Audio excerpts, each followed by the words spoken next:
अगर किसी को खड़े पैर फटाफट हार्ट अटैक पड़ जाए, मान लो इसी स्टेडियम में हो जाए, तो हम क्या करेंगे? हम फोन करेंगे, एम्बुलेंस को फोन करेंगे, डॉक्टर को फोन करेंगे और भागेंगे। बाहर एम्बुलेंस खड़ी हुई है, आपको शायद पता होगा, लेकिन क्या गारंटी है एम्बुलेंस हमें हॉस्पिटल तक पहुंचा पाएगी? जब भी किसी को हार्ट अटैक पड़े तो हार्ट अटैक के लक्षण क्या है?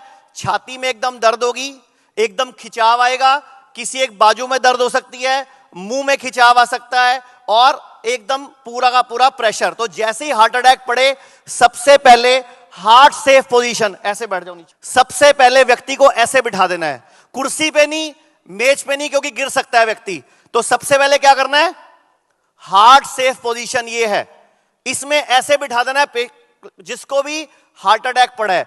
उसके बाद फटाफट हम सबके घर में एक छोटी सी चीज होती है, बड़ी बहुमूल्य है, और ये है अदरक।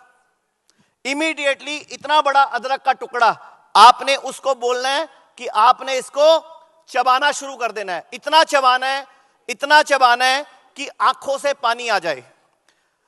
2 से 5 मिनट में आंखों से पानी आ जाएगा, समझो आपकी ब्लॉकेज बच गई। सिद्धार्थ शुक्ला, के आप सब जानते हो, वो लोग हॉस्पिटल तक नहीं पहुंच पाए क्योंकि उनको हार्ट अटैक पड़ा और प्रॉब्लम हो गई। तो सबसे पहले हार्ट से पोजीशन, फिर आपने खिलाना है अदरक। उसके बाद आप हॉस्पिटल ले जाओ, वैसे ही बच चुका होगा वो, क्योंकि इमीडिएटली बॉडी में नाइट्रिक ऑक्साइड का प्रोडक्शन बढ़ जाएगा और आपका वैसोडाइलेशन होकर नसें खुल जाएंगी, तो ब्लॉकेज आपकी दूर हो जाएगी और आप बच